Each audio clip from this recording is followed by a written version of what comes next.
Привет из Дубая. С вами передача ГолубьМира, где разбираем крутые навыки. Спрашиваем на английском, отвечаем на русском. Подтягивайте язык или смотрите перевод в тайм-кодах. Let's talk about own business and let's start with the definition. There are several ways how to be grown-up person. First is to work for somebody, and another way is to employ people. Second way we are talking about right now is own business. When you create some small enterprises, you do painting, you do assembling, you do, I don't know, programming, and you conduct your product to the market, you sell it, you gain the profit, you divide it with your teams or with your colleagues, and there are just these ways how to live. A lot of people, they're just looking for a job. They want to join the team, to have a small function and to work just with it, and they're quite happy with this amount of money for 6 or 7 months. But after this time they think, how could I earn more?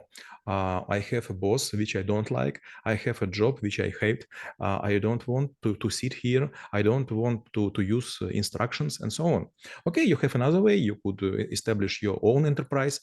Come on, I have no money, I have no wish to hire people, I am afraid of I don't know, police and other stuff which are quite dangerous outside, but there are no other ways. So just you could be an employee or you could have your own business.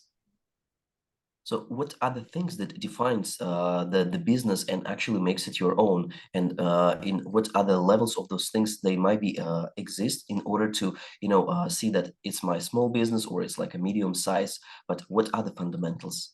First way, you have the product. For example, you have skills to make something. You cook cakes, or maybe you program websites, or maybe you could assemble some parts of medical equipment, and you quite skilled person, and you think, I will sell it by myself, and you put it to garage, or maybe you rent a small office, and suddenly you will realize that nothing goes smooth. You have to buy some parts, some spare parts. You could be needed in internet, in utilities, in computers, in Wi-Fi, in spare parts, in some other stuff, and you should pay, but there are no profit. Second way is when you have customers and they ask, are you able to do something? And you think, I will take the money and I will find someone who will make this. Okay, you have money, but suddenly you will understand that the cheap price which was given by you is not giving you a chance to have a profit. So this two-way just dead ends and you will be ashamed. And just one third way is good when you have customers and you can make anything they want. And if you are quite skillful and if you are on the high level of your mastery, you will be devoted for your business, and you will get step by step from small business to medium business and to large business. There is a saying, there are no small business, because each business is exactly the size, has a size of his owner. And usually, they said like when you try to make a business, don't really get married to your idea, but look at your customers, like what exactly you can do. But maybe I will add to this, like what you can do to them and what is in your scope, or maybe it could be in your scope now or later. So what should be the approach here? Like, should you really marry to your ideas or the products or know-how that you have, or you should really look hard into your customers and the problem that you may want to try to solve successfully for them? In my short life, just 50 years, I was having 7 times my own business, and each time it was very hard, because if you want to have something good looking from a side, you should use fancy office, big team, and you should make all these decorations, and this cost a lot. If you will make something small, you will be like self-employed. You like a slave by your own, slave of your idea, or maybe like a marriage you mentioned before. So you should understand that first things you are forced to do is a business plan.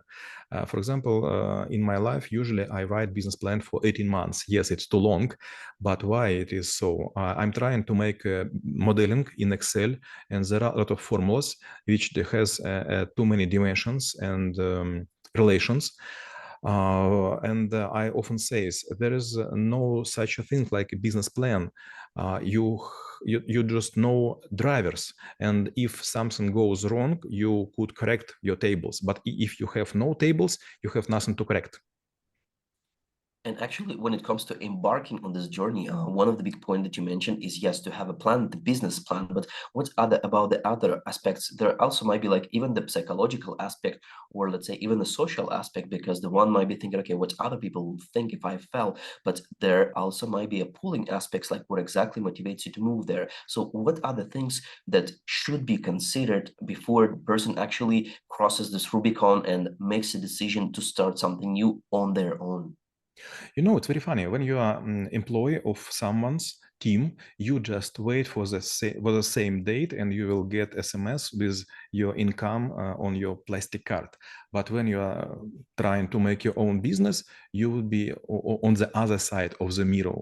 And all other people, doesn't matter what they do, they will ask for a salary. And there is a saying among the businessmen that you became a businessman not when you start your own business, but when you first time pay salaries from your credit cards. What's the meaning of this saying? To take money from the credit card is very expensive. For example, in Russia, it would be like a 7% on top. So if you just spend this money in a shop, it would be just a price you paid. But if you are trying to take this money from ATM machine to give for the employees, you will pay 7% more. But for the employee, it doesn't matter. They don't want to wait, for example, even for 2 days. They will say, I have a rent, I have a credit, I have my family, and so on. And the main reason you should understand that it is very hard to pay salaries. And in this case, you should compare yourself with a hunter. First degree hunter, for example, which will catch some small rat or small chicken to eat by himself. Second grade hunter will catch, I don't know, some rabbit or some mid-size animal to feed, for example, 5 people. But to be a real hunter is to catch like a deer to feed like 20 people. And it's very funny. For a very long time, maybe for 3 or 4 years, you will be working no vacations, no weekends, and you will have not too much money. All of your employees would be happy. They will sit to drink beer, to eat pizza, to go on vacations, but you couldn't. And it is very strange. But if you will go through this Rubicon, suddenly you will find that finally you have income. For example, we opened with my wife small dentistry salon in the middle of the Moscow, and already for 26 months there are no profit at all. We are not going to any vacation, but all of our employees go to Dubai, to Maldives, and so on, and they are happy, and they even do not know that we have no profit. So they think that everything is going okay, and it is very strange to sit without profit, but to give the money to other people. This is a idea of first 2 or 3 years in your own business. Well, and again, I can second to that. After attending some of the classes, especially the business plan, like I can see like what other things that you need to consider, and it's like a myriad of the things that money will be spending on. And maybe to another point of view, sometimes I do hear such a conversations like the owner of the business, or let's say the director owns us this or this. Like for example, we need to have a microwave oven. We might be not so good team, so we need to do a team building so that we can perform more stronger and whatever. And again, like I do believe at certain point of time as the owner, you should put a price tag to every single action, everything that every single pen that you have. So it's like money goes out, like, and it doesn't really make anything in the short term and probably nothing in the long term. So it's also good to be aware of all of this kind of things. My next question will be, what is the difference between the business and the startup? Because at a certain point of my life, I also was hearing people saying like, hey, I want to have my own startup. So it seems like the idea is not to make money or, like invent something good, but just like have a tag of the person or have a label of the person who owns a startup. So what is the difference here? Startup is a very compromised idea. And if you want to have your own business, never call it startup.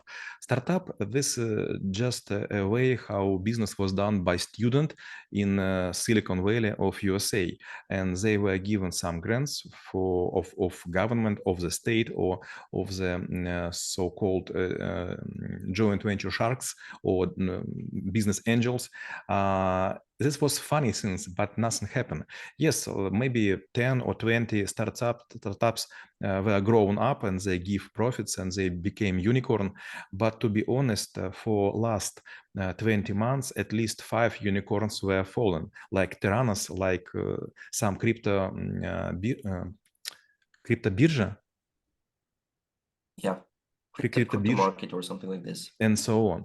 But if you are going to make a business, you will understand that startup, when you try to say to people, maybe you will not get a return. And this is very dangerous. If you will build your startup, you will think that market will forget your mistakes, but it will not. And a lot of people after 2 or 3 fuck ups will say, do not give money to this person. For example, I know some people who was trying to make startups in Moscow, and they saying that they were lucky, but among people who has the money, everyone says, do not meet this person. He just lying, and so on. But if you make business, you will predict all difficulties, and in your tables you will put even some strokes like lines like bribes, and so on. And if you make it in a second or third time, suddenly you will realize that there are a lot of things you should be aware because before you start the business, and you will never start business in a too large scale. Some people trying to buy a huge flat or fancy car, but then they have no money for petrol or no money to refurbish the walls. The same with business. If you will, for example, take a big territory, you will spend all your money for the rent. If you will buy like microwave oven or bakery machine or champagne or ice cream vending machine and so on, you will find that everyone happy except of you. So you should start from the scratch. You should start like a Scrooge McDuck, just hot water and even without toilet paper. And actually covered most of the questions that I was supposed to ask, because my next question would be like, not only how to start, but actually how to survive. Because starting, okay, it's a one big thing, but making it not at least profitable, but at least survive and be able to take all of the strikes of life is one thing. But when it comes to the businesses, like when it comes to like having a learnings and like having all of the scars in order to proceed, what should be the main motivation to still have your business? Because it seems like the moment you close the door of your employment and you own your own, there's like no one come to help, like, and so many things, so many predators around, leaving a lot of marks and like very little chance to survive. But what should be the motivation? Maybe in not the trivial way as they shown on YouTube video, but like in general, what is something that should still brings you towards the storm? Approximately 20 years ago, I suddenly realized that people who has their own businesses, they are free. And I formulated for myself such a way. Freedom is the way when you have summer when you want it. So you could fly at any corner, at any island for price you could afford. And the main motivation, I do not want to be ruled by someone. If you are clever, if you work hard, maybe you are having a great impact in your team. But if your impact is great enough, maybe you could build your own team, your own business. So let's aim to have the control of the 4 seasons in our own hand. А мы рассмотрели навык «Свой бизнес» и чем он полезен именно вам. Всем мира!